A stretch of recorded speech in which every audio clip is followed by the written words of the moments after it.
Muy buenas noches, mis amados, mis amadas, bendiciones, bienvenidos y bienvenidas en una noche más, una oportunidad nueva que Dios nos da de poder nuevamente alabar y glorificar su glorioso nombre, enseñando, impartiendo el don que Él nos ha regalado, ese don de la enseñanza a todos ustedes y todos nosotros, de esta dinámica hermosa de enseñanza del que enseña al enseñado, podamos seguir creciendo mutuamente, uniendo este cuerpo hermoso de Mashiach, para que pueda concertarse y poder crecer a alturas insospechadas. Hoy, con cada lunes, tenemos clase Torah, esta escuela llamada CADA, de conceptos adecuados de edificación. Esperamos ser de gran bendición para usted. Le doy la bienvenida. Le doy la bienvenida a todos ustedes, también los que lo estarán viendo luego en las redes sociales, tanto en Facebook como también en YouTube, también puedan sentirse parte de esta comunidad que el Señor nos ha regalado, de poder nosotros impartir la escritura, la palabra de Dios. Hoy un tema interesantísimo por motivo a esta celebración que estamos celebrando, la fiesta de Hanukkah. Hanukkah, qué hermoso tiempo de libertad, de regocijo, de milagros, de no asimilarnos al mundo, ¿no? Estamos celebrando la libertad al dominio del mundo sobre los creyentes. Estamos celebrando el encendido de la luz sobre la oscuridad, ya que siempre la luz prevalecerá sobre la oscuridad. Así que hoy yo quiero invitarle a usted a que me acompañe para hablar un poco acerca de la fiesta Hanukkah, donde estaremos hablando de temas interesantes. Estaremos hablando acerca de una breve historia de Hanukkah, la cronología de la era de Hanukkah. Estaremos hablando también de la historia de Hanukkah. Estaremos usando versos importantes de algunos sabios de Israel, libros de historia. Veremos este encuentro cultural, un choque de cultura, un choque de trenes de cultura, culturalmente hablando. Estaremos viendo también cómo todo ese proceso turbio, oscuro, de tratar de establecer un orden totalmente contrario a lo que Dios había establecido en el pueblo de Israel. Y cómo vemos como un pueblo, un remanente valiente. Es un llamado a nosotros también que seamos valientes, ¿no? Así como esos jasmoneos fueron valientes, donde se levantaron en lucha de guerra para preservar la judeidad, preservar la ortodoxia, preservar los mandamientos de Dios en contra de decretos malignos, de un abuso y de una tiranía que venía de Grecia. Así que un abrazo, así que le invito a que se ponga cómodo y que escuche este tiempo donde hablaremos un poco acerca de Hanukkah. Mire, en la actualidad, modo de introducción, Hanukkah está de moda. He visto que en estos últimos años Hanukkah ha estado de moda. No solo porque provee una excusa proveniente para poder compartir y regalar regalos en la época de fin de año, sino que también Hanukkah es un medio divinamente ordenado para establecer victoria, una victoria judía milagrosa, capaz de fortalecer una comunidad, capaz de fortalecer un pueblo completo, para que pueda forjar en su psique colectiva que el verdadero Dios es el Dios de ellos, que lo protege y lo cuida. La celebración milagrosa, como dije, de la victoria judía sobre el desafío griego cabe en el molde popular de ir en contra de todas las probabilidades. Esto es una victoria sobre lo que no se podía vencer y se venció. Esta es la historia de las imposibilidades. Cuando existen este tipo de imposibilidades, es donde Dios entra con sus posibilidades. Como dice un gran eslogan judío, que dice, hasta el más débil tiene su día. Y más cuando Dios está de su lado. Aquí tenemos también el ideal de la libertad religiosa por encima de la tiranía política. Esta historia de Hanukkah nos toca hasta la médula. Por esta festividad oculta mucho más de lo que muchos de nosotros conocemos. No es simplemente la guerra de los griegos contra los los judíos, no, tiene que ver con más cosas, más profundas.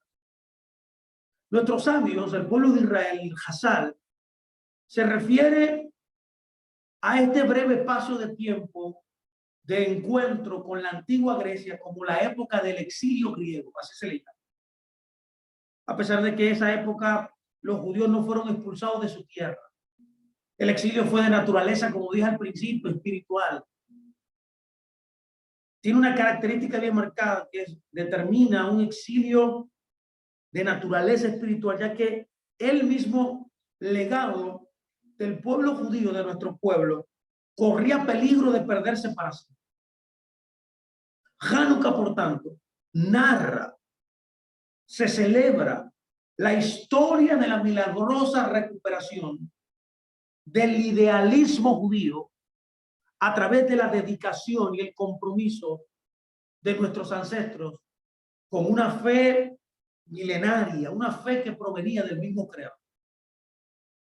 Es por eso que quiero en este día, esta primera entrega de esta serie que vamos a tener todos estos días, analizaremos la historia de Hanukkah brevemente y el eterno conflicto ideológico. Este es un conflicto de ideas. Yo he hablado mucho de esto en muchas de mis clases. He dicho que el mundo es una guerra de ideas. Usted, las ideas que usted maneja, tiene que tener cuidado con las ideas que usted está manejando. ¿Cuáles son sus paradigmas? ¿Cuáles son sus valores? ¿Cuáles son sus ideales?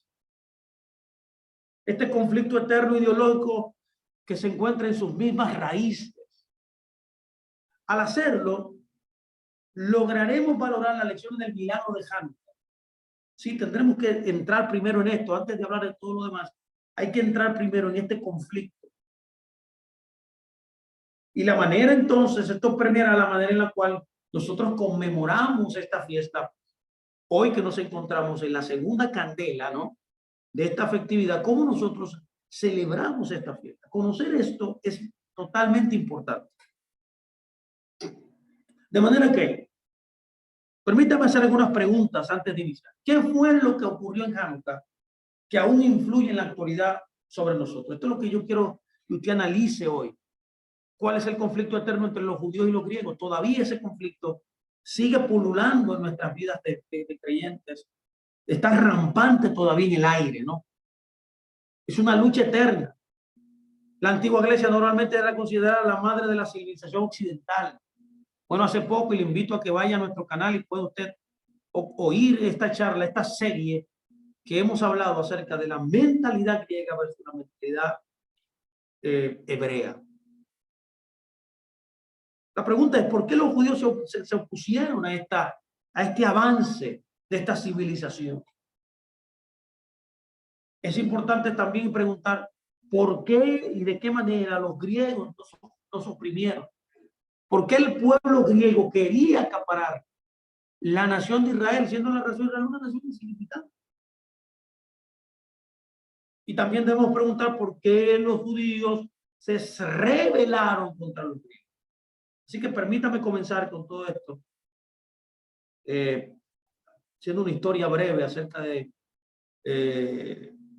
la historia de Hanukkah y las ideas detrás de todo este conflicto que lo que ha degenerado en el tiempo, inclusive nuestro Señor Yeshua, si no lo sabe, guardaba y observaba la fiesta de Hanukkah. Por tanto, esta es una fiesta importante. Miren, el aspecto más sorprendente de la celebración de Hanukkah, de que cada año, es el hecho de comprender que las mismas batallas ideológicas que se efectuaron hace casi 2200 años, las cuales provocaron la ofensiva sirio-griega contra el pueblo judío que culminó con los milagros de Hanukkah, son las mismas que siguen enfrentándose contra nosotros en la actualidad.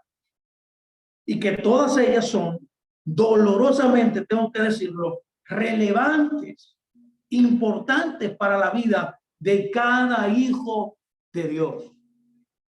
La pregunta es, ¿cómo puede ser esto posible? Algo que pasó tantos años atrás puede todavía estar repercutiendo en nuestras vidas. La guerra greco-siria, o podemos llamarle sirio-griega, contra Israel, incluyendo a los elefantes que se utilizaron como tanques y más de 100,000 soldados expertos, parecería ser algo anómalo dentro de la filosofía griega. Los griegos, como usted bien sabe, la cuna de la escuela de Platón, la escuela de Aristóteles, sistemáticamente trataban de entender y clasificar su conocimiento sobre el mundo. Antes que nada eran intelectuales, no eran militares. Ahora la pregunta sería entonces, ¿por qué el ejército sirio-griego habría de atacar al pueblo judío? Israel, para que me entienda, no constituía una amenaza militar. El objetivo, por tanto, sirio-griego era el judaísmo. Era nada más y nada menos que destruir la fe judía. Los judíos que adoptaron una visión griega del mundo helenista eran recibidos por los brazos abiertos, como siempre pasa. Todo el que es de, como decimos en República Dominicana, aves de un mismo corral, están todos ellos juntos y todos felices. De manera que el helenismo fue un gran desafío para muchos creyentes judíos que se sentían atraídos hacia el intelectualismo y la lógica de la cultura griega. Todavía eso sucede hoy, la cual postulaba que el hombre había creado la religión. Ahí está la centralidad del helenismo. De todas maneras, ¿por qué ellos querían destruir el judaísmo? ¿Por qué querían destruir a todo aquel que se adhería al judaísmo? Los griegos enseñaban que el hombre era el centro del universo. Para ellos no había un Dios. Los dioses eran una extensión humana. Es por eso que usted puede ver que en la mitología griega esos dioses del Olimpo son como si fueran humanos, con luces, virtudes, se casaban con humanas. ¿Por qué? Porque ellos no tenían la visión judía de que Dios era el centro del mundo y Dios era el que había creado el universo y que ese Dios daba leyes justas para vivirlas y que a ese Dios había que reverenciarle y obedecerle. Para un griego eso era imposible. Para ellos solamente era posible el mundo físico. El hombre fue quien tuvo la necesidad de crear a Dios. Ese es el mismo postulado que los filósofos de este siglo XX y siglo XXI en la posmodernidad defienden, porque su mentalidad y su proceso de pensamiento vienen de Grecia. En contraste a estas ideas, el judaísmo enseñaba lo contrario, que el hombre es casi el centro del universo, es casi el centro del universo, pero el principal foco es Dios. O sea, el centro del universo en el helenismo es el hombre, pero en el judaísmo el centro de toda vida, de todo el universo es Dios. Él fue quien creó, mantiene y guía el universo.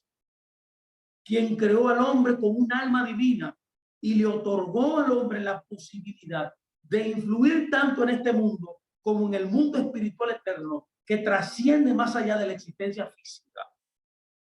Los griegos no podían tolerar, mis amados, que el pueblo judío viviera el judaísmo como una realidad dinámica, lo cual era una ofensa, una bofetada directamente a su cara, una amenaza hacia el pensamiento y la cultura griega. 2200 años después, el mundo judío todavía sí continúa dividido. Imagínese usted el cristianismo que surge del judaísmo. Es por esa razón que usted puede ver el fenómeno extraordinariamente increíble que le sucede al cristianismo, donde hay 40,000 denominaciones. entre aquellos que fueron influenciados por el helenismo, quienes consideraban a Hanukkah y en consecuencia también al judaísmo como una tradición, algo con valores sentimentales que brinda un poco de significado a la vida, pero que en última instancia no era real. Y en contraste, aquellos que ven al judaísmo como una realidad en la cual cada acto, cada acción tiene sus repercusiones cósmicas. Todo es amparado, tejido por el Creador. Es interesante ver esto. Es muy importante nosotros poder entender esta disparidad de ideas. Y es la causa por la cual nosotros necesitamos introducir en este escenario llamado Hanukkah, conocer todas estas ideas importantes que revisten el por qué nosotros cada día, por 8 días, encendemos una luz y recitamos algunas enseñanzas que nos sirven de luz, de inspiración, nos llena de energía, de fuerza espiritual, y que de esa manera nosotros también, cuando somos llenos de esa luz espiritual, podemos también expandirla y podemos también nosotros liberarla y llevarla al mundo que necesita luz. Mis amados, el mundo necesita luz. El mundo necesita salir de la oscuridad en la cual vive. Hanukkah es un momento poderoso para que esa luz pueda brillar, esa luz pueda expandirse, esa luz pueda ser compartida con esas personas que están todavía en la oscuridad. Ahora, permítanme hacer una breve historia acerca de Hanukkah. Es interesante notar que en Hanukkah existe una cronología bien marcada, una cronología bien marcada. Así que yo quiero decirla, aunque sea brevemente, para que usted tenga una idea de la cronología, de cómo fueron sucediendo los eventos hasta llegar a Hanukkah. Y en toda esta charla que comenzamos este día de hoy, estaremos siempre hablando acerca de todo este tiempo. Mire, en el año 3408 al 353 antes de la era común, se construye el segundo templo. 319 años, perdón, no, 3408 al 358 se construye el segundo templo. En la era en la era común. 319 años en la era común comenzó la era griega. En el 199, la era común, Antíoco, de la dinastía de los Seleucidas, el rey de Siria, domina Israel. Luego, en el año 175, en la era común, reina Antíoco IV.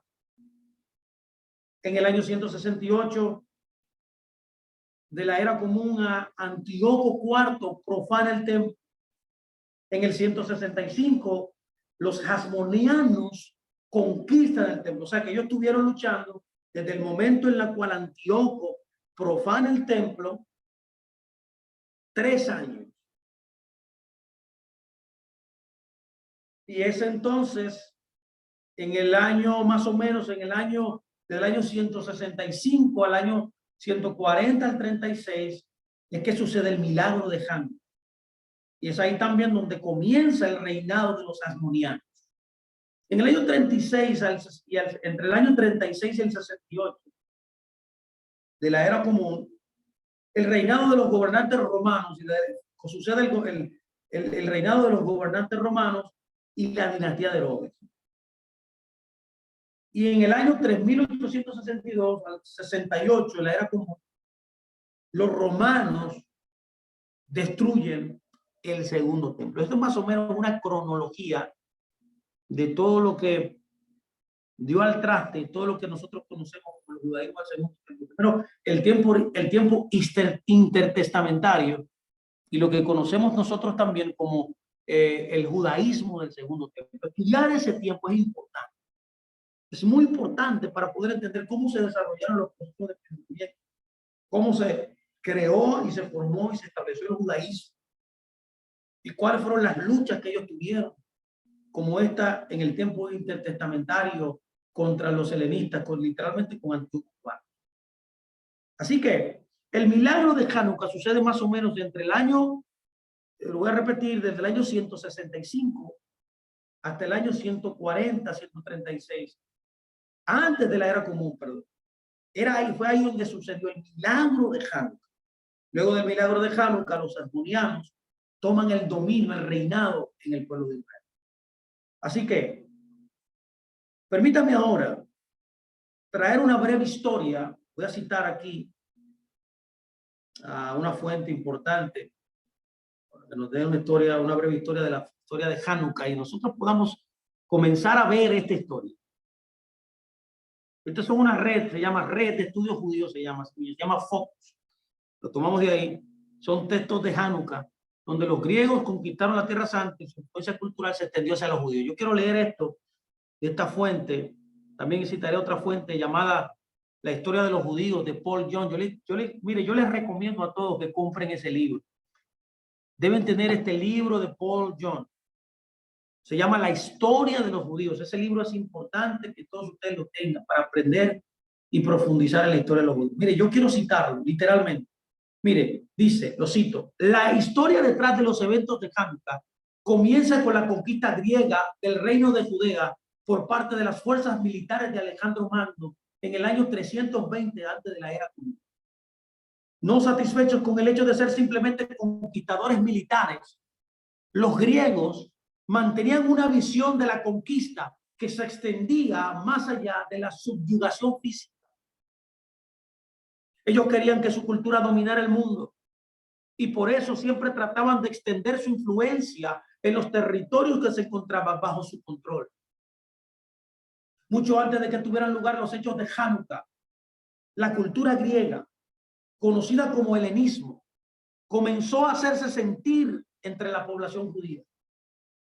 Tal como dice Paul John en su libro The History of the Jews, o La historia de los judíos, él dice lo siguiente, lo cito: el impacto del helenismo sobre el judaísmo, sobre los judíos educados en muchas maneras es similar al impacto que tuvo el iluminismo en los guetos durante el siglo XVIII. Era una fuerza espiritual desestabilizante y sobre todo era una fuerza materialista y secularizante. Eso dice Paul John en su libro La historia de los judíos. En respuesta a la helenización, muy pronto comenzaron los conflictos internos dentro del pueblo judío. Porque aquellos que estaban a favor de una nueva ideología, de esta nueva ideología llamada el helenismo, confrontaban a quien no la aceptaba. Finalmente se conformó un movimiento de judíos cuyo objetivo era acelerar el avance de la helenización, expulsando del judaísmo aquellos elementos que limitaban el avance de la cultura griega.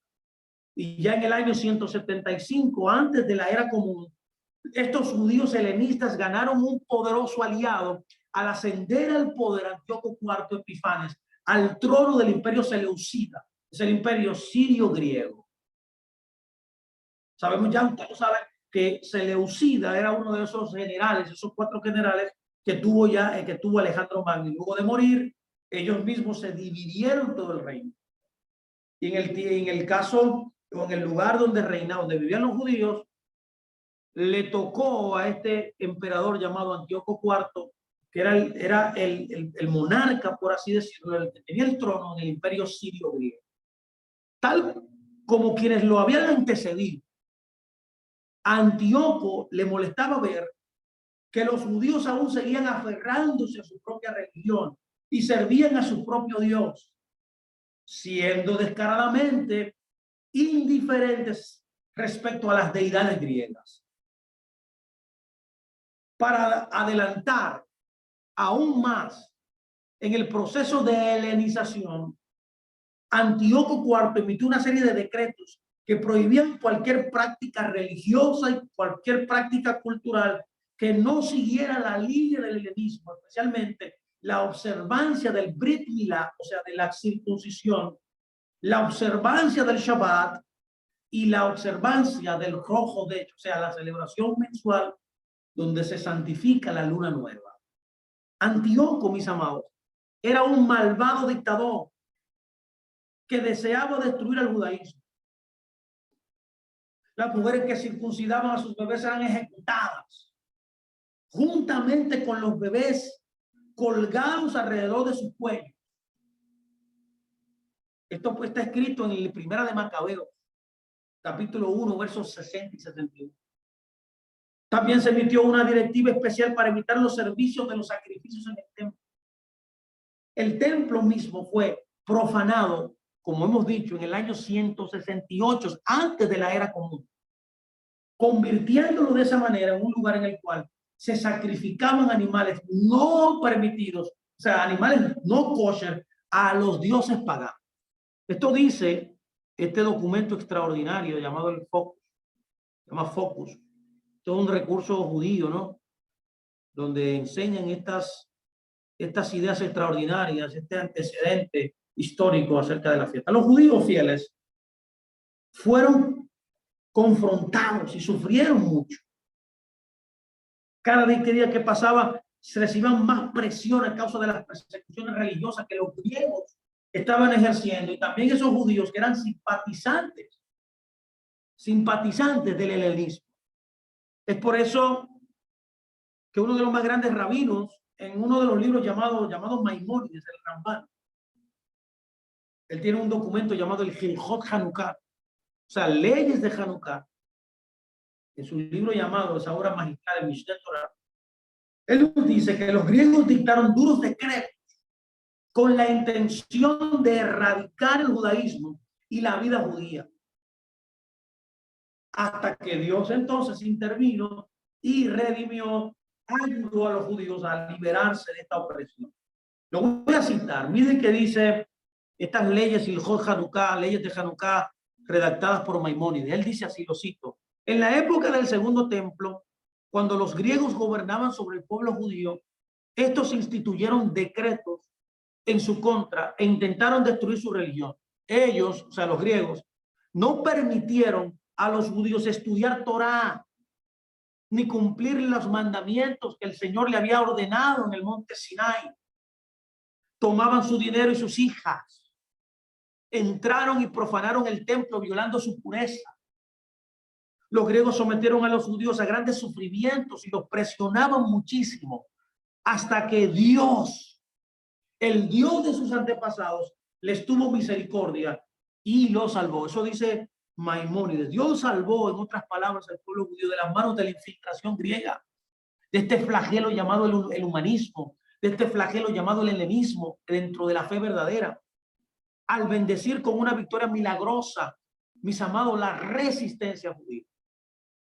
Citando nuevamente este red de estudios judío llamada Focus sobre los textos de Hanukkah, este texto nos dice que en ese momento, entonces, cuando Dios intervino y produjo esos milagros, ocurrieron dos milagros específicamente.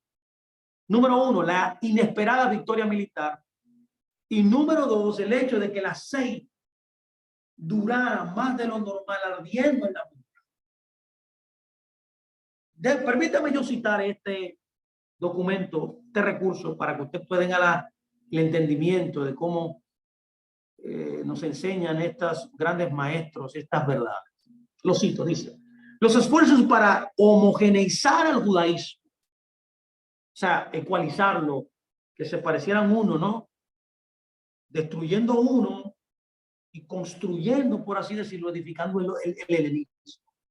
Homogeneizar el judaísmo con la cultura griega encontró gran resistencia por parte de los judíos que se oponían a la helenización.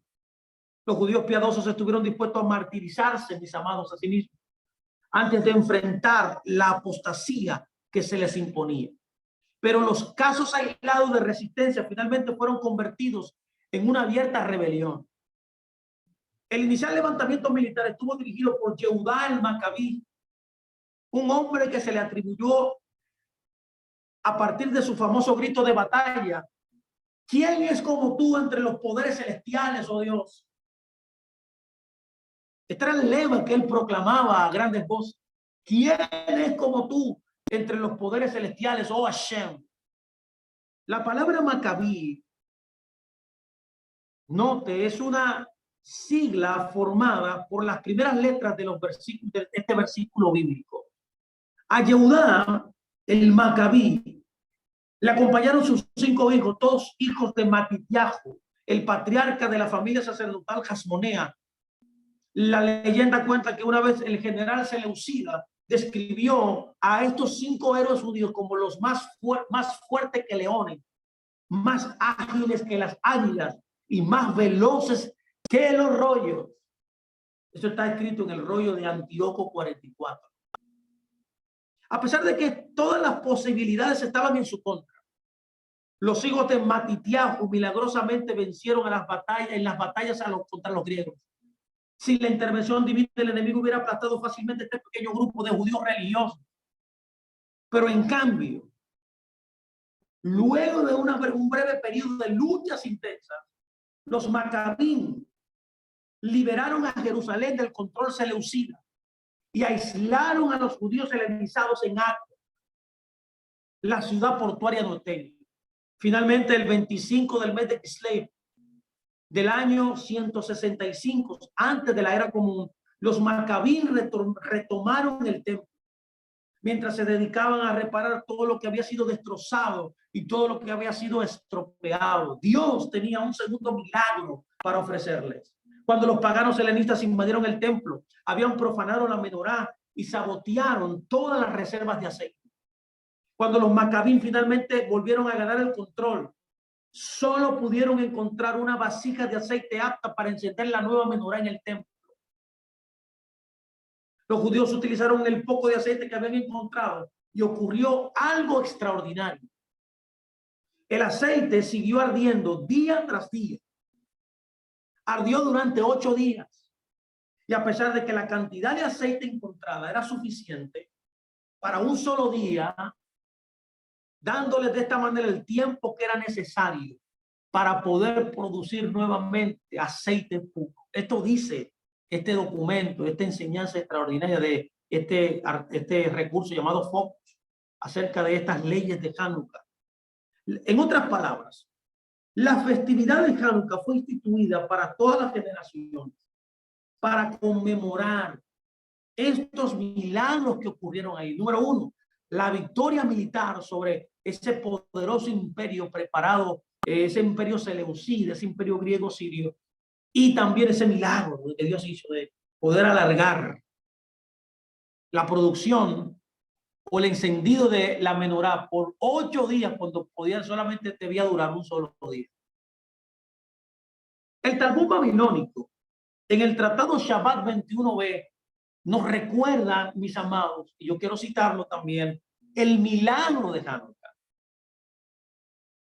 Así que déme la oportunidad de yo citárselo para que usted pueda ver qué hermoso comentario nos tiene el Talmud babilónico. Lo cito. Pregunta el Talmud, ¿qué es Hanukkah? Cuando los griegos entraron al santuario sagrado, impurificaron todo el aceite que había allí.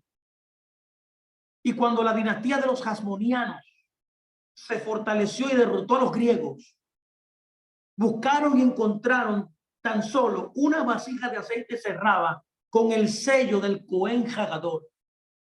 Ese aceite era suficiente para que la menorá ardiera solamente un día. Ocurrió un milagro y con ese aceite para la menorá ardió durante 8 días.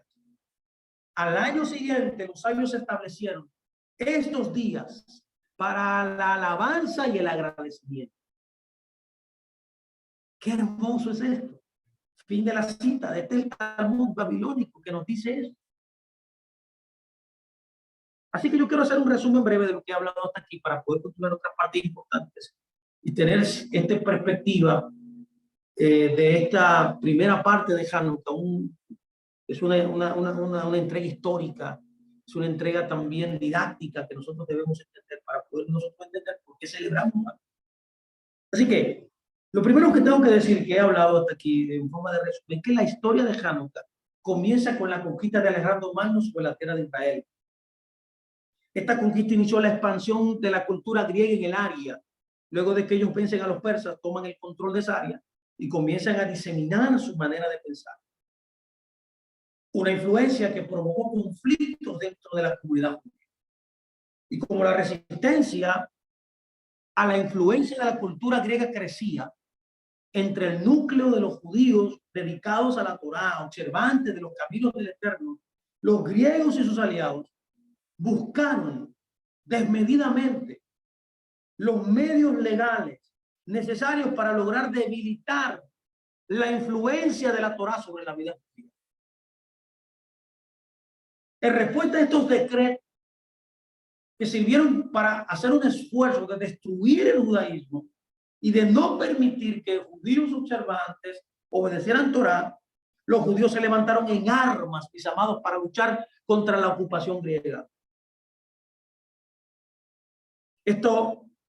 Este intento, a pesar de tener todas las posibilidades en su contra, fue milagrosamente exitoso. Y luego de recuperar el templo sagrado que había sido profanado, ocurrió otro milagro. Una pequeña cantidad de aceite puro que pudieron encontrar para encender la menorá, que debió durar un solo día, duró 8 días en lugar de durar un solo día. Y fue en ese instante, escuchen muy bien, que nació la fiesta de Hanukkah. Desde ese día, al año próximo, en esa misma fecha, los sabios de Israel establecieron, los líderes de Israel establecieron que esa fiesta de Hanukkah había que celebrar. Ahora bien, yo quiero que usted podamos seguir viendo este contraste, este encuentro cultural. Porque es lo mismo que estamos enfrentando nosotros hoy día, mis amados. Es la misma historia. Es lo que nosotros como creyentes en el Mashiach, en el Mesías de Israel, enfrentamos todos los días de nuestra vida. Este conflicto entre los judíos y los griegos tiene sus raíces en el encuentro cultural entre dos pueblos distintos. Así que yo quiero analizar brevemente la cultura griega y de qué manera, por así decirlo, también se relaciona con la cultura judía. Lo primero que quiero ver es que usted pueda ver las raíces bíblicas. La relación ancestral entre los griegos y los judíos se remonta a los tiempos bíblicos, hasta llegar a Noé y sus hijos. Mientras que Abraham y el pueblo judío descienden de los hijos de Noé, que se llama Sem, como usted sabe, los griegos descienden de un hijo de Noé también llamado Jafet. Cuando vamos al libro de Génesis 9, 18, 27, notamos la relación entre Shem y Jafet, que tienen una relación con el hecho de que se unirían para cubrir a su padre. ¿Se acuerdan? Ahí comienza esta relación en estos hijos. La Biblia dice, y fueron los hijos de Noé que salieron del arca, Shem, Ham y Jafet. Lo puede ver, eran 3 hijos. Ham es el padre de Canaán. Estos fueron los 3 hijos de Noé y a partir de ellos volvió a poblarse la tierra y comenzó Noé a trabajar la tierra y plantó una viña y bebió del vino y se embriagó y quedó desnudo en medio de la tienda. Y Ham, el padre de Canaán, vio la desnudez de su padre y refirió eso a sus hermanos que estaban afuera. Shem y Jafet tomaron un manto y lo pusieron a sus espaldas y caminaron hacia atrás y cubrieron con él la desnudez de su padre, mirando hacia el otro lado sin ver su desnudez. Noé se despertó en su embriaguez y supo lo que su hijo menor había hecho. Dijo entonces, maldito sea Canaán, siervo de siervos será para sus hermanos. Y añadió, bendito sea el Dios eterno de Shem y sea Canaán siervo de su descendencia.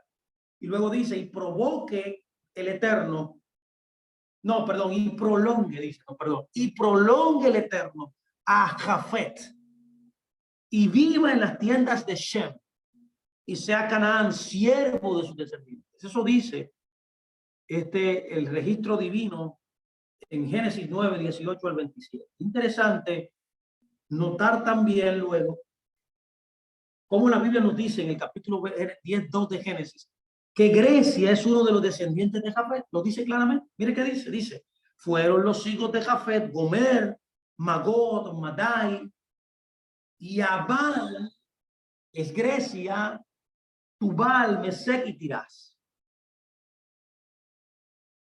Esto es lo primero que hay que ver. Ahora, cuando nos notamos la bendición de Noé a Jafet, nuestros sabios entendieron a través de esta bendición que recibe Jafet que los griegos poseían ciertas virtudes que merecían el respeto de los judíos. Es por eso que el Talmud babilónico, en el capítulo Megilá 8b, 9b, nos dice que el griego antiguo, póngame mucha atención, esto es importante. Estoy refiriéndome a lo que merecía respeto, me refiero con esto al idioma griego. Pues por eso que el Talmud babilónico dice, el griego antiguo, note aquí, el griego antiguo, ojo aquí, es el único idioma extranjero en el cual está permitido escribir el rollo de la Torá. Voy a citar aquí al Talmud babilónico que dice lo siguiente. El rabino Shimón ben Gamaliel dijo, escucha, un gran rabino, uno de los más grandes rabinos de todos los tiempos. Dice, el único idioma, aparte del hebreo, en que se puede escribir la Torá, los profetas y los escritos, es en griego. Ahora, ¿cuál es la base para esta decisión legal del rabino Shimón ben Gamaliel, uno de los más grandes rabinos eruditos en la historia del pueblo de Israel? Él dice que el versículo dice, y prolongue Dios a Jafet y vive en las tiendas de Shem. Esto significa que las palabras de Jafet estarán en las tiendas de Shem. ¿Vio? De ahí, de esta declaración de Génesis 9:27, es donde el rabino Gamaliel establece esta decisión legal de establecer que el único idioma, aparte del hebreo, que se puede escribir los rollos de la Torá, de los profetas y los escritos, es en el griego. Noten bien, esto es importante, esta conexión que existe, esta unión que hay entre estas dos culturas. Y en efecto, la cultura griega fue la primera en pedir una traducción de la Torá. Eso no es casualidad, en su propio idioma. Esto ocurrió en Egipto en el siglo III antes de la era común, bajo el reinado griego de un rey emperador llamado Ptolomeo II, Filadelfo. El Talmud babilónico, en el Tratado Megilá 9a, también nos continúa diciendo algo interesante, y es que los griegos fueron los primeros en pedir una traducción de la Torá.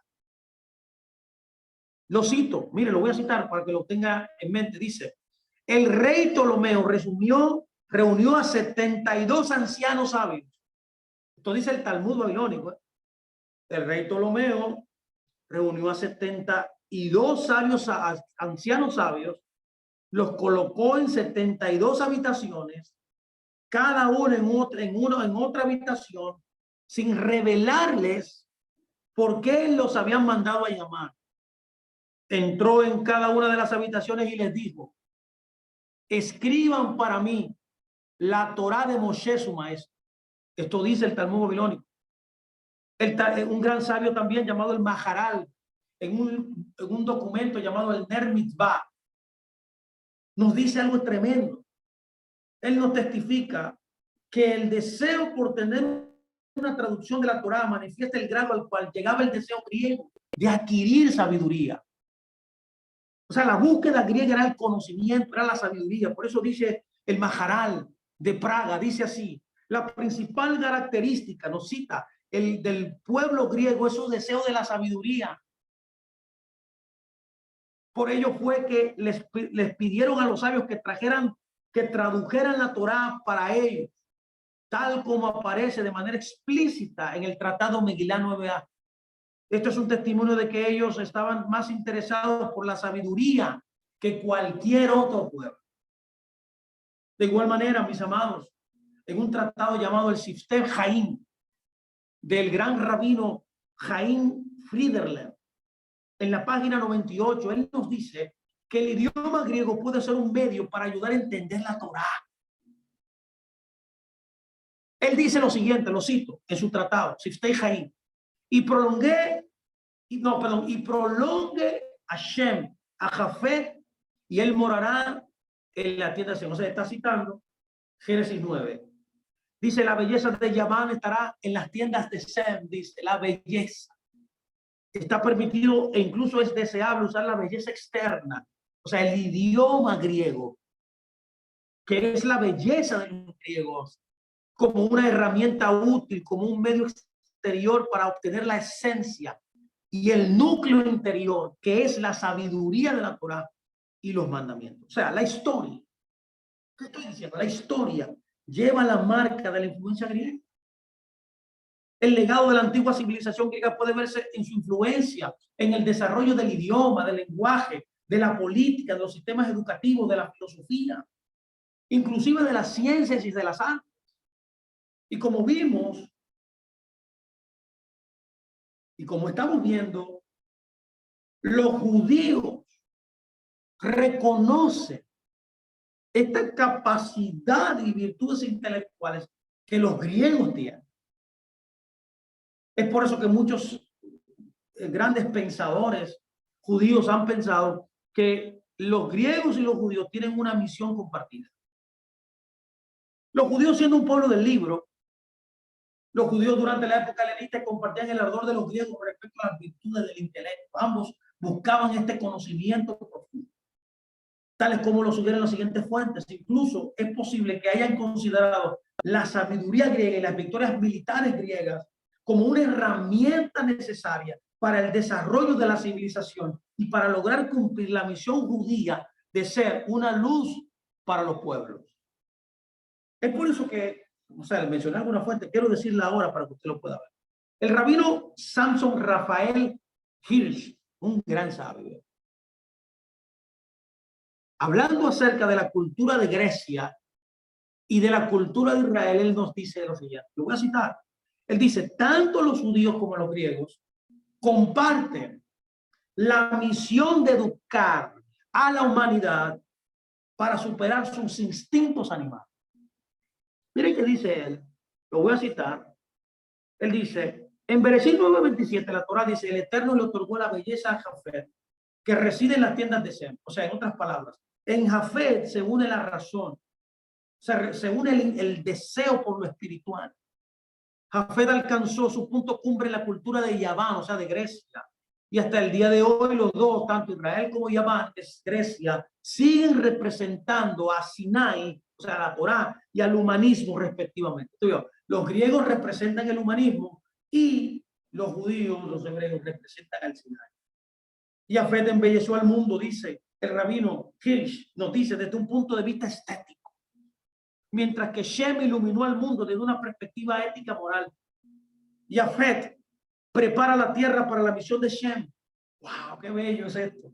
Primero es necesario dejar que una persona se empape de las ideas de lo bello, o sea, de la mentalidad griega y de lo bueno, de acuerdo al espíritu griego.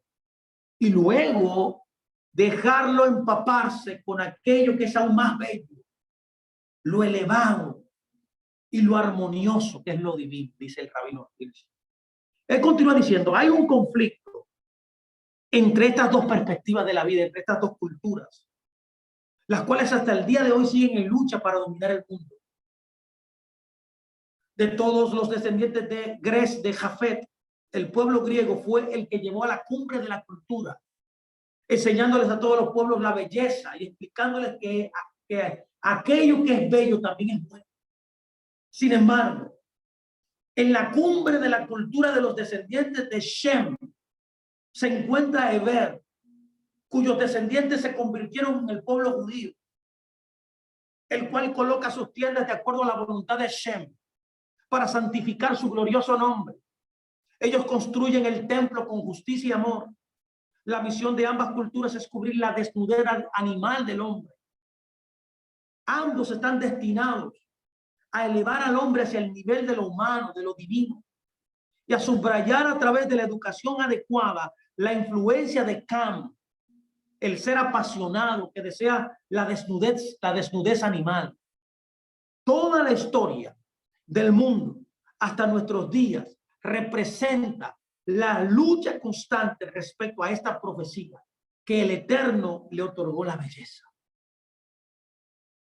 Hitch continúa diciendo, Hasta la aparición de los griegos, el espíritu y los sentimientos humanos se desarrollaron solamente bajo la influencia de la necesidad y de los eventos de la vida, o sea, del azar. El hombre no tenía la oportunidad de desarrollar su autorrespeto, solo conocía el miedo como motivación y como medio para superar a sus deseos, pero por su esencia natural, el hombre seguía siendo mezquino, cruel, intolerante y esclavizado. La cultura griega despertó el deseo por la lógica y la iluminación, un sentimiento de anhelo por las grandes ideas y la apertura de la vida espiritual de una persona a través de la contemplación de la esencia bella y armónica de las cosas. Y a través del control también de sus deseos más poderosos de la cultura griega, desarrolló el sentimiento de autorrespeto dentro del hombre. Esto puede llevar a despertar confianza en uno mismo y darle a la persona la responsabilidad por la manera por la cual conduce su propia vida. En resumen, el espíritu griego, nos continúa diciendo Hirsch, liberó al hombre de las cadenas que lo ataban, lo iluminó con la cultura y lo embelleció con un espíritu llenándolo de alegría de la vida. El espíritu de la iluminación que emanaron los griegos en su forma más pura nunca constituyó un peligro para los caminos sagrados de Israel, siempre y cuando Israel comprendiera que ello contribuía al cumplimiento de su propio destino, es decir, a ayudar al progreso y al mejoramiento de la persona. Por ello era adecuado llevar a sus tiendas la verdad y la humanidad pura asociada con este espíritu. Fin de la cita de este gran rabino llamado Hirsch, apellido Hirsch. Este concepto interesante que acabo de compartir con todos ustedes, de una misión compartida con los griegos, se encuentra también en un conocido incidente histórico. Y es el encuentro entre Alejandro Magno y un gran jajam, por así decirlo, de nuestro pueblo llamado Shimon Hassadi. Esto está escrito, recopilado en el libro de el Talmud babilónico, en el Tratado de Yomá, capítulo 69. También está registrado por un historiador judío llamado Flavio Josefo, en el libro llamado Antigüedades de los Judíos, en el libro 11, en el capítulo 8.5, donde Alejandro Magno se posternó, escucha bien, al ver al gran sumo sacerdote en ese momento llamado Shimon Hassadi. Así que voy a citar este tratado de Yomá para que usted pueda ver este incidente. Esto muestra, mi amado, esta gran conexión, este encuentro hermoso, donde el pueblo griego y el pueblo judío comparten un camino común. Lo cito, Talmud Babli, Yomá 69a dice: el 25 de Tebet, en el día del monte de Gerizim, es el día del monte Gerizim, en el cual no se permite hacer discursos por las personas fallecidas. Es el día en el cual los samaritanos demandaron la casa de Dios a Alejandro de Macedonia para destruirla. Y a él se las entregó. La gente fue a informarle a Shimon Hassadi. ¿Qué fue lo que él hizo? Se vistió con sus ropas sacerdotales, escuche bien, así vestido con la ropa sacerdotal, una ropa de luz, de esplendor. Fue junto con algunos de los nobles de Israel llevando antorchas en sus manos. Caminaron durante toda la noche, unos de un lado y otros de otro lado, hasta que despuntó el alba. Al amanecer, Alejandro le preguntó a los samaritanos, ¿quiénes son esas personas? Ellos le respondieron, los judíos que se rebelaron contra ti. Cuando llegó a Antipatris, brilló el sol y ellos se encontraron. Cuando Alejandro Magno vio a Simón Hassadi, descendió de su carroza y se posternó ante él. Escucha bien. Ellos le dijeron, ¿cómo es posible que un gran rey como tú se posterne ante este judío? Él le respondió, esta es la imagen que me guía hacia la victoria en todas mis batallas. Escuchen muy bien. Él les preguntó, ¿para qué has venido? Ellos dijeron, ¿cómo es posible que los idólatras te engañen y logren convencerte para que destruyas la casa en la cual se elevan plegarias, para que tu reinado nunca sea destruido? Él les dijo, ¿quiénes son estas personas? Ellos le dijeron, estos samaritanos que están ante ti. Y él dijo, ellos quedan en tus manos. Fin de la cita del Talmud babilónico. Qué tremenda información, mis amados, como Alejandro Magno, siendo el Dios, el rey más poderoso en ese momento, se posterna ante el sumo sacerdote. Y no solamente que se posterna delante de él, o sea, se inclina delante de él, se arrodilla delante de él, sino que le dice que la imagen del sumo sacerdote era la imagen que lo guiaba a él hacia las victorias de todas sus batallas. Esto es poderoso lo que tenemos aquí delante. Es por eso que el rabino Hirsch también, Rafael Hirsch, hablando acerca de la cultura de Grecia y la cultura de Israel, nos enseña que el mensaje de la misión de Alejandro era que la cultura griega debía pavimentar el camino de la cultura judía. Mire qué dice.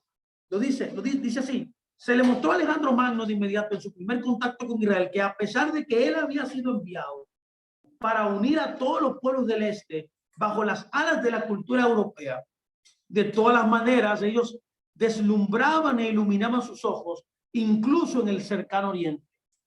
En las mismas costas del Mediterráneo había una cultura mayor y más elevada que la de él. En contra de su voluntad, Jafet, o sea, representado aquí en Alejandro Magno, se posternó ante Shem, representado por Shimon Hasadik. El gran conquistador griego no era más que un explorador quien capturó y preparó el terreno para el espíritu de Israel. ¿Qué acabo de decir? Voy a hacer un resumen breve de lo que acabo de decir en esta parte. Miren, la tradición judía remonta a los orígenes de Grecia hasta Jafet, el hijo de Noé, mientras que la línea judía se puede perseguir, se puede rastrear de parte de Sem. La cultura griega es considerada como el cumplimiento de la bendición de Noé a sus hijos. Esto es importante, que la belleza de Jafet contribuye al cumplimiento de la misión judía. Es por eso que la cultura judía rinde homenaje al amor griego por la sabiduría, a pesar de entender que esa sabiduría es algo secundario a la Torá. O sea, la Torá, en otras palabras, superpone la mentalidad de la cultura griega. Ahora, esto es importante porque esta lucha cultural prevalece todavía. Aquí hay una lucha, podemos llamarle cultura camp o una lucha cultural. Es por eso que si bien los griegos valoraron el amor por la sabiduría, también reconocieron el peligro inherente en ello. El dominio de la mente, por cierto, es preferible antes que el dominio del cuerpo. Pero en última instancia, el judaísmo cree en algo aún mayor, que es el alma. El intelectualismo griego es antagónico al entendimiento judío de la espiritualidad y de que la fuente de la iluminación se encuentra por encima y fuera de la mente humana. Y esta fuente se llama la Torá, que fue dada, entregada, fue revelada por Dios mismo. Es por eso que hay que investigar este amor griego por la sabiduría y cómo esto fue considerado por los judíos como una fuerza de oscuridad espiritual. Es por eso que cuando leemos a los sabios de Israel, notamos la oscuridad del iluminismo. Dentro de estas ideas griegas, o estas ideas griegas fueron consideradas oscuridad para los sabios de Israel. Es por eso que el libro de Bereshit Rabá, el capítulo 2:4, nos habla y nos dice que Grecia es considerada primordialmente como la oscuridad. como una fuerza espiritual negativa. Lo voy a citar, mire, sí, lo cito, dice, Rabí Simón Ben Laquís explicó el versículo, y la tierra estaba desolada y vacía, y la oscuridad estaba sobre la faz del abismo. O sea, y la oscuridad, dice aquí el rabino, se refiere al exilio griego, que oscureció los ojos de los judíos con sus decretos. Esta es la primera fuente que podemos nosotros entender cómo entendían los judíos esta mentalidad griega, la entendían como oscuridad. El rabino Jaim Friederland, en el libro Siftei Jaim, que citamos anteriormente, en el volumen 2, página 53, nos dice que este periodo es llamado el exilio griego, a pesar de que tuvo lugar en la tierra de Israel. Lo cito, dice, este periodo es llamado el exilio griego, dice Jaim, dice Friederland. El término exilio no solo se refiere a periodos de tiempo cuando los judíos estuvieron exiliados de la tierra de Israel, tal como fue el caso del exilio babilónico. Exilio es principalmente la supresión de la presencia divina, que es la Shejina, que tiene lugar cuando la conexión espiritual entre el eterno, el Dios, y el pueblo judío se debilita y se desconecta. Esto sucede en situaciones en las cuales los judíos gobiernan espiritualmente sobre los judíos. Perdón, cuando los no judíos gobiernan espiritualmente sobre los judíos y los judíos se ven influenciados por esa cultura y se comportan siguiendo las costumbres de los otros pueblos. Ahora bien, la pregunta que yo quiero hacer ahora es, ¿por qué justamente la civilización griega, la cual iluminó al mundo, es llamada oscuridad o se caracteriza, mejor dicho, como la oscuridad en la mentalidad judía? Vamos a ver. Citando al rabino Friederland nuevamente, donde él nos dice en el mismo tratado, Siftei Jaim, en el volumen 2, él nos dice que como una forma de luz en oposición, Grecia es comparada con la oscuridad. Él dice, definir a Grecia como la oscuridad se opone a todo lo que es aceptado en el mundo. Escuche muy bien. Y a lo que se sabe de la historia de los griegos, puesto que el florecimiento de la civilización humana iluminada tuvo una raíz en Grecia, el desarrollo de la filosofía, de la ciencia, de la cultura y la diseminación desde los romanos hasta los grandes imperios que le siguieron, incluyeron a los pueblos árabes, todos se fundamentaron sobre la sabiduría de los griegos. Y esta sigue siendo la base de la cultura y de la ciencia en la actualidad. Sin embargo, los sabios decidieron e instituyeron que su visión del mundo equivale a la oscuridad. Sin embargo, esta es la razón por la cual Yaván, o sea, Grecia, es considerado la oscuridad, puesto que los griegos eran tan sabios, su intención era competir con la sabiduría de la Torá y con el pueblo de la Torá. Es por eso que el Maharal explica, los griegos querían destruir la relación especial de los judíos con la Torá, de acuerdo con el principio de que un pueblo fuerte tiene envidia de otro pueblo fuerte, por lo tanto, querían despojarlos de su Torá.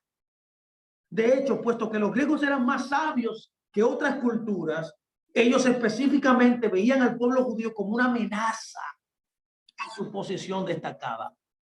Su objetivo era traducir la Torá al griego y transformar el judaísmo en una subcultura griega. Eso dice este gran Ramiro. Ahora bien, la pregunta del momento que debemos hacer ahora en esta coyuntura es, ¿en qué falló el intelectualismo griego? ¿En qué falló? El hecho de limitar la sabiduría a aquello que el hombre puede experimentar con sus propios sentidos o razonar con su mente, niega la espiritualidad como una fuente de conocimiento. Por eso que el Ramban en el tratado, en su comentario de Baikra, o sea, de Levítico 16:8, nos dice que los griegos negaron la realidad de cualquier cosa que no pudiera captarse por sí misma. Si usted que es casual, si usted cree que esto es casualidad con lo que el mundo secular en el día de hoy, incluyendo intelectuales judíos, piensa, esto no es casualidad. Es por eso que el Ramán dice, los científicos siguen el camino de los griegos. Por ejemplo, Aristóteles, quienes negaban la realidad de cualquier cosa que no pudieran experimentar con sus sentidos. Él y sus malvados alumnos eran suficientemente arrogantes como para creer que cualquier cosa que ellos no entendían no podían llegar a ser verdadera. Esto nos dice Ramban. El rabino Friedland también en el Siftei Chaim nos dice que los griegos también negaron el reino espiritual. Que el reino espiritual pudiera ser una fuente real de conocimiento. Él dice así, la sabiduría griega es la sabiduría del intelecto humano y se relaciona mucho con las ciencias. Ellas exploran las leyes de la naturaleza y se desarrollan en el campo para poder lograr dominar la naturaleza. Cuando las leyes de la naturaleza se conocen mejor, hay mayores probabilidades de poder reutilizarlas. Quien logra convertirse en amo de la naturaleza se convierte en el amo del mundo y de sus habitantes. Este ha sido el mayor deseo del hombre en todas las generaciones, expandir más y más su control y su dominio. Y aunque está permitido que el hombre utilice la naturaleza para satisfacer sus necesidades, está prohibido cuando el hombre llega a sentir que puede confiar solamente en su propio entendimiento y destreza sin necesitar la bondad de Dios, la cual lo lleva a desconectarse de Dios y a olvidarse de él. Esta visión del mundo contradice completamente la perspectiva de los judíos y la enseñanza de la Torá, los cuales sostienen que la esencia de la creación y de la naturaleza es estar subordinados a cumplir con la voluntad de Dios. Este es el punto fundamental del conflicto, nos dice este gran rabino Friedland, entre Grecia y el pueblo judío. Negar, mis amados, negar absolutamente el reino espiritual socava y limita a la humanidad, cuya grandeza reside en poseer un alma divina. Es por eso que el gran rabino Isaac Berkovitz del Jerusalén Kotel nos dice que la falla de Grecia fue subestimar el potencial humano. Mire qué dice él dice, los griegos eran humanistas. El humanismo coloca al hombre en el centro del universo. ¿Acaso estaban tan lejos de la verdad? El judaísmo también cree que el mundo fue creado para el hombre. Hay quienes argumentan que el error de Grecia es haber dado excesivo valor al ser humano, pero no es así. Ese no es nuestro argumento, dice este gran rabino Berkovitz. Los griegos disminuyeron el valor del ser humano, que es otra cosa. Ellos limitaron las capacidades del ser humano y sus logros al reino de aquello que el hombre puede comprender. El judaísmo no piensa de la misma manera. Nosotros sostenemos que podemos lograr mucho más que aquello que entendemos. Podemos llegar a los mundos de los cuales no sabemos nada. ¿Qué es la sabiduría griega? Dice este rabino, escuche muy bien, por favor, estoy citando. Una idolatría de la mente humana, del cuerpo humano, del sentido estético y de valores que le dicen algo al ser humano. Él pregunta, ¿cuál es el aspecto que Dios le dio al ser humano que lo diferencia de las demás creaciones? Él responde, la Kedusha, que es la santidad. No hay nada más poderoso, dice el rabino. No hay nada más bello y nada más profundo. A través de la Kedusha logramos afectar el mundo, trascendiendo la existencia física a través de nuestros propios actos y de nuestras intenciones. Es por eso dice y concluye esta cita hermosa que el universo es mucho más grande que lo que los griegos pensaron que era. Es por eso que hay que entender que hay una diferencia entre la Torá versus la sabiduría. Pónganme mucha atención. Es por eso que entendiendo esta diferencia, o sea, de Grecia y de los judíos, el Maharal de Praga entiende el conflicto entre los judíos y los antiguos griegos bajo la perspectiva de un antiguo midrash. Él dice en Eijá Rabbah, que es Lamentaciones Rabbah, comentario rabínico en el capítulo 13, él pregunta, ¿qué sabiduría poseen los otros pueblos? Él dice, si alguien te dice que hay sabiduría entre los pueblos, créele. Si alguien te dice que hay Torá entre los otros pueblos, no le creas. ¿Notó aquí? ¿Notó aquí la diferencia entre Torá y sabiduría? Lo voy a repetir este dicho extraordinario del rabino del Maharal de Praga, en su comentario del rabí de Eijá Rabbah, o sea, Lamentaciones. Él dice, si alguien te dice que hay sabiduría entre los pueblos, créele. Pero si alguien te dice que hay Torah entre los pueblos, no le creas. ¿Por qué? Porque la Torah solamente es exclusiva para nuestro pueblo Israel. Qué interesante poder entender todo este tipo de cosas. ¿Qué es lo que está tratando de decirnos estos rabinos con este? De que la Biblia, escúcheme muy bien, por favor, ya casi estoy terminando, denme algunos minutos. La Biblia no es un libro de texto de física, ni de astronomía, ni de medicina, ni de aritmética, donde los griegos fueron grandes pensadores. Y los no judíos no estudian el Talmud, ni la Gemara, ni la Torá, no la estudian. Por lo tanto, ¿qué significa este hecho de que ellos tienen quizás sabiduría, pero no tienen Torá? Esto es importante.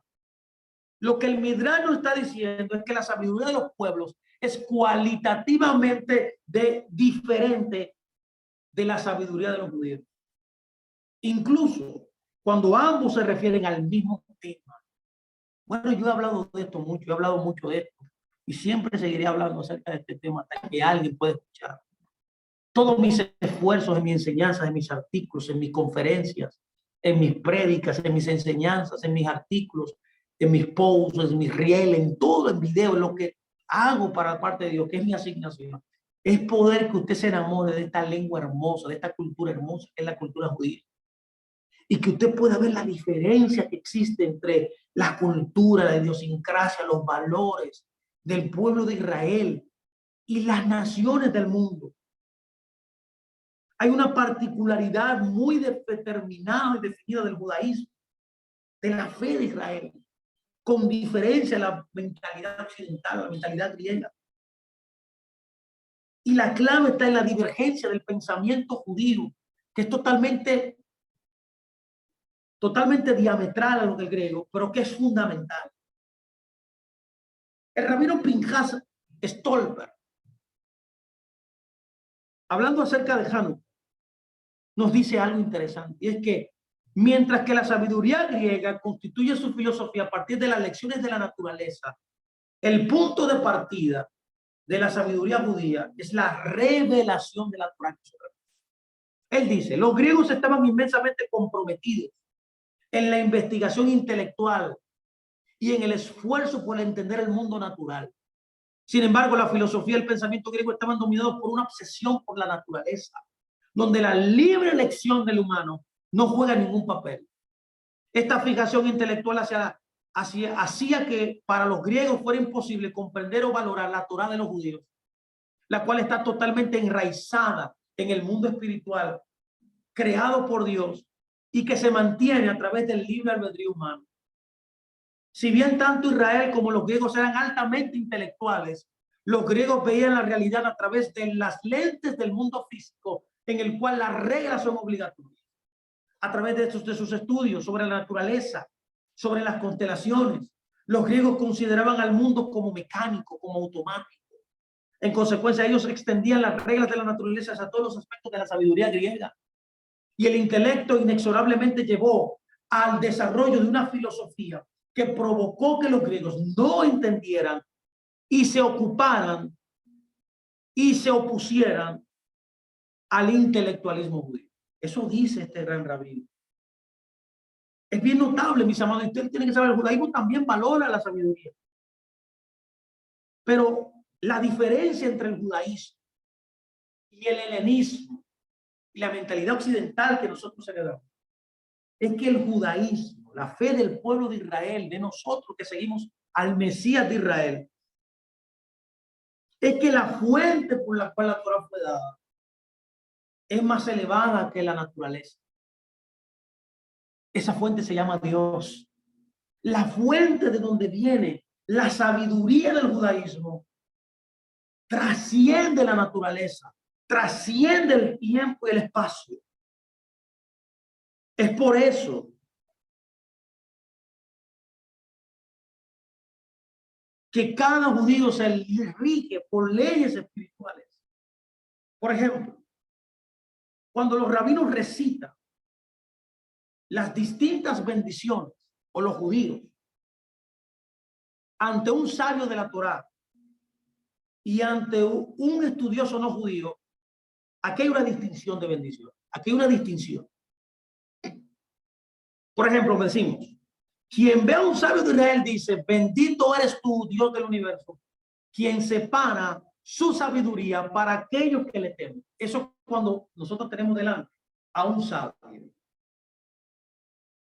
Ahora, cuando nosotros tenemos delante a un sabio del mundo,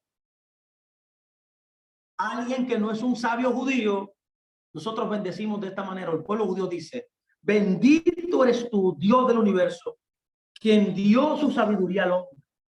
¿Tú puedes ver la diferencia aquí?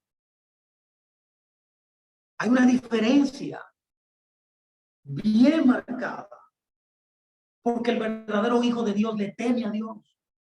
El verdadero hijo de Dios reverencia las leyes, que son leyes metafísicas, por así decirlo, porque vienen de Dios. Un ser invisible, un ser que no se puede ver, un ser que habló desde una nube y que dio leyes santas a un pueblo para que se separara de otro pueblo. En cambio, entendemos y sabemos que en las naciones hay sabiduría, pero no le temen a Dios. No se rinden ante esa majestuosidad de ese gran rey del universo. Ahora, la razón por la cual se recitan estas bendiciones diferentes, la razón por la cual al ver un destacado sabio de la Torá, nosotros recitamos quien separa su sabiduría para aquellos que le temen, es porque su sabiduría no puede alcanzar las mayores profundidades de la Torá, porque esta es infinita.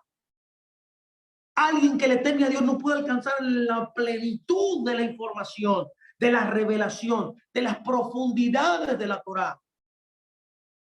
Por eso la bendición dice jalar, o sea, separa, lo que significa que era parte de una entidad mayor. En contraste, la sabiduría de las naciones puede llegar a entenderse completamente, señores. Y por ello es apropiado usar la palabra mataná, es un regalo. Porque toda la sabiduría que se les entregó a ellos era plenamente comprensible.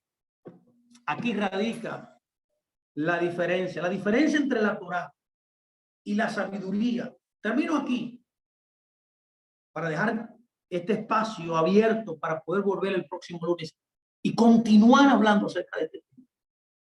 Es que la diferencia entre la Torá y la sabiduría no es solamente la fuente de la información, sino también su propósito. Lo voy a repetir. La diferencia entre la Torá y la sabiduría no es solamente la fuente de información, que usted sabe que es Dios, y de la sabiduría es la sabiduría humana, sino también en el propósito. El objetivo de la sabiduría es controlar la naturaleza, mientras que el objetivo de la Torá es llegar a uno controlarse a uno mismo. Así que, mis amados, con este pensamiento extraordinario, estamos hablando de Hanukkah, mis amados, estamos hablando de los antecedentes históricos, de las diferencias de pensamiento. Estamos hablando de esta lucha de ideas, de lo que provocó esta celebración llamada Hanukkah. Y esto es fundamental. Estamos tratando de iluminar el conflicto eterno, este conflicto de siglos, de generaciones, de dos ideas contrastantes, donde cada una tiene una fuente absoluta de procedencia y tiene también un objetivo, es un telos importantísimo para que nosotros podamos entender el por qué nosotros encendemos por 8 días esa fiesta, una fiesta de las luces, esperando que esas luces, al observar la luz, hoy la observamos, mañana la observaremos, usted pueda vislumbrar luz en su camino y luz en el camino por el cual usted camine para poder alumbrar a otros. Así que quiero darle las gracias a todos por estar conmigo, esperando que este tiempo le haya bendecido y que usted haya podido aprender estos aspectos interesantes de este conflicto eterno entre el helenismo, la mentalidad occidental, Grecia, y el judaísmo o la religión, la espiritualidad del pueblo judío, pueblo de Israel. Y de nosotros que somos discípulos del Mesías también, que celebramos estas fiestas. Así que Hanukkah Sameach a todos ustedes, que disfruten estas fiestas y que el Eterno haga milagros en medio de ustedes. Shabbat, Shalom a todos ustedes.